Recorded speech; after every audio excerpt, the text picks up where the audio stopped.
Hi guys, I just want to tell you guys about this new glitch that I found on how to defeat Hyperius the Invincible. It's not too hard of a glitch, but in order to do it, you're going to need the Rapid Battle Boom and a melee weapon that increases your melee damage. My Captain's Blade rifle actually increases your melee damage by 200%, which is a better rifle to use, but just to show you guys that it can work with any gun, I use the sniper that increases my melee damage by 50%. Now you want to head down to the end of the level that loops back around towards the minecart, and you're going to want to stop in front of the minecart. Now you're going to want to jump on top of this minecart, that's what I believe it is, and then you want to jump onto this metal railing right here. Once you're on there, you want to jump onto this metal cliff right here, and then you just want to jump onto this metal beam. Once you're on the metal beam, you can jump across and then get on top of the level.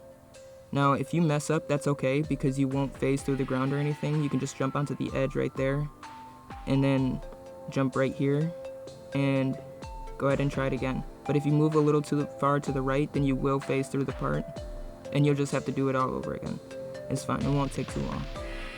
Now, once you make it to the wall over here, you're going to want to grenade rocket jump all the way up, and then you can mess up as much as you want, just make sure that you continue to have grenades. So if something can replenish your grenade use, that would be better. And you just want to continue going forward, jump right here, and then jump onto this right here, and then continue to go past this little bridge right here. Now once you get there, it's good to keep in mind that the robots will be shooting at you, and those are the only things that can actually damage you.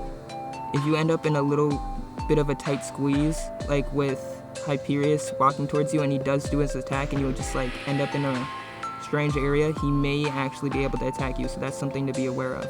But most of the time his attacks won't affect you at all.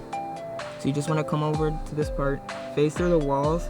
Most of the walls you can phase through already, and you just want to phase through all this, and then you can actually attack Hyperius without any problems. You are on ground level, so he will respond. And once the robots are in and spawned in, you want to be careful because they are going to be shooting rockets at you, and those are the things that are going to damage you.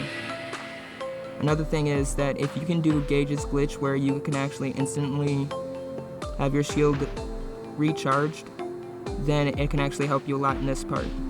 But anyone can do this glitch. They just have to be extremely careful when it comes to the rockets and the robots.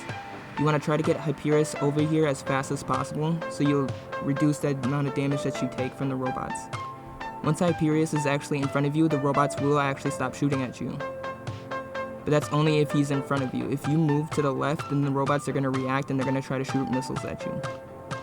So you want to be careful of that. So as you can see, I brought out Death Trap in order to get Hyperius over here, but if you step backwards, he's going to start shooting those little projectiles at you, so you want to be very careful of that. And you want to move closer to the fence when he does do his little shockwave attack, because that's the way that it protects you. I think if you step too far back, that's what I mean by like the kind of, I don't know what kind of an area it is, but it ends up actually affecting you and actually attacking you. So you don't want to move around too much, but you'll know what I mean when you actually do the glitch. Now once he gets close enough, you can actually be able to melee him, and he can't melee you back. So now you'll be able to perform attacks on him very easily. And as you can see, the robots actually stop shooting at you. Now, you do not need to do this alone. You can actually do this with other people, but I'm not entirely certain as to how that would work. It's gonna take like 20 minutes, 15 minutes to actually get his health all the way down. It all depends on how much melee damage you're actually performing on him. Like for me, it took a little bit longer because I'm not performing that much melee damage on him. But once he gets really big, that's when you're gonna start to really start to see that you're in a very tough spot, which is why more people could actually be better. But I ended up doing it very easily. You just have to know that you're gonna have to start to move around, and you want him close to the fence, otherwise he can jump over and he can despawn. You want him to be touching the fence, so when he turns big, don't think that he's backed up or is over the fence, because he's not at all.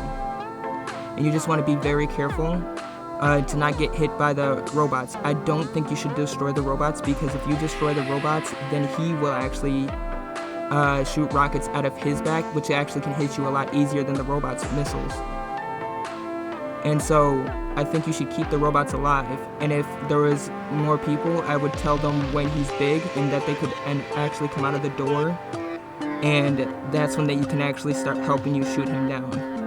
Go ahead and comment down below if you guys actually like this glitch. Or subscribe if you guys are waiting for more material, because I will be posting more.